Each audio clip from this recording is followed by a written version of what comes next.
Welcome to Small Monkey and Big Monkeys, where true corporate stories become timeless lessons in leadership, decision-making, workplace wisdom, and a little laughter from the corporate jungle.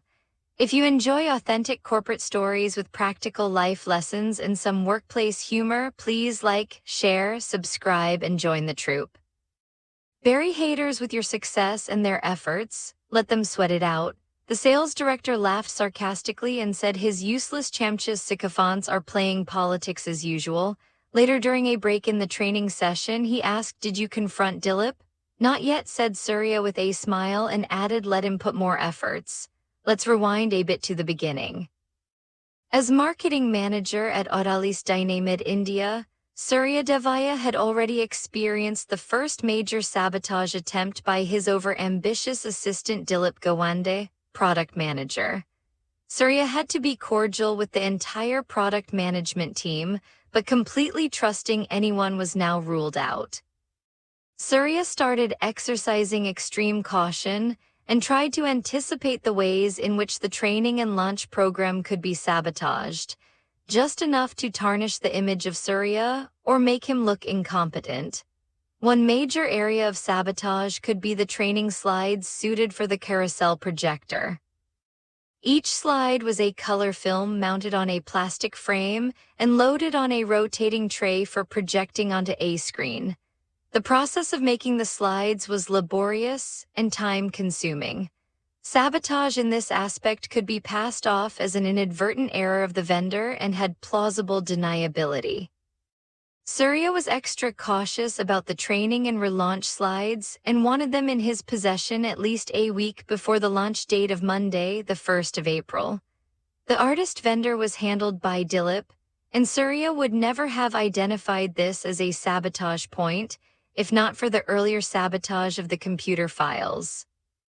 On 27th March, Surya visited the residence-cum-studio of the vendor after office hours. Surya paid cash for an extra set of slides to be delivered to his residence by 28th March. Pankaj was delighted due to the extra business and said that the official set would be delivered on Sunday, 31st March as advised by Dilip. Surya's doubts were confirmed and a chill ran up his spine. The very late delivery would have left absolutely no time for rehearsal, could have led to a public fiasco. Surya was a fairly good chess player amongst amateurs.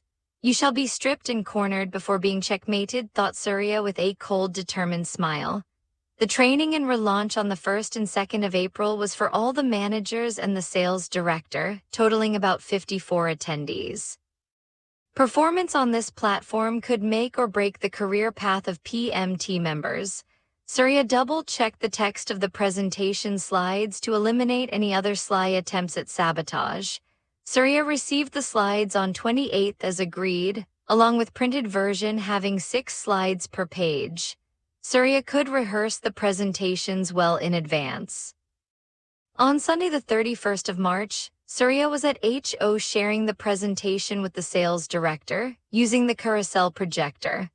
Both were engrossed in the presentation at around 2 p.m. and had not noticed the marketing director watching from outside.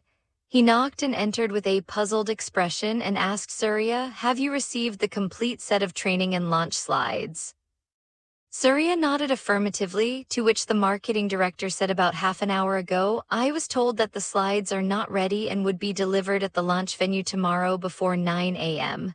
Surya did not elaborate but pointed at the projection and said, "This is the presentation." Surya pretended to be unaware of any sabotage. Surya's chess moves to corner and expose Dilip had begun. Clearly, Dilip had conveyed the distressing message about the slides to the marketing director. His face turned red with embarrassment and rage as he purposefully walked back to his cabin. As a precaution, Penkai was told to keep their dealings absolutely confidential, and the backstabber didn't have any idea about Surya's second set of slides. Surya smiled with satisfaction because Dilip would be roasted by the marketing director. The sales director laughed sarcastically and said his useless chumchas, sycophants, are playing politics as usual.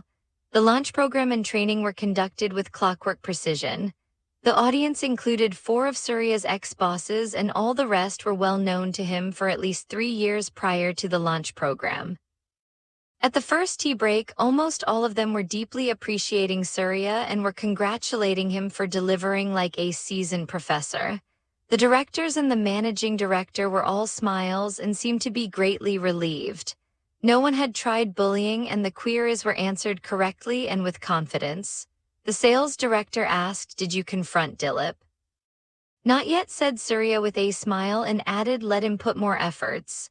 "Bury haters with your success and their efforts," thought Surya, because the haters were left shamefaced on witnessing the overwhelmingly positive response. 2 more sabotage attempts with greater mudslinging and covert disruptive efforts resulted in complete exposure of the product manager's treachery. The PM resigned after being confronted by the marketing director. Surya had given very little mind space to the hater and focused on the mission while allowing the product manager to dig his own grave. Success is indeed the best revenge. Bury haters with your success and their efforts, let them sweat it out. Never interrupt a hater making a mistake. Stay focused on the mission and let success do the talking. Big monk wisdom: the jungle never disappeared, it merely learned to wear a suit. If you like this story, please hit the like button and subscribe to our channel. Please share with friends from your workplace jungle. To share your story, please send an email to prsmonks@outlook.com or 11decibels@gmail.com. See you next week on Small Monkey and Big Monkeys.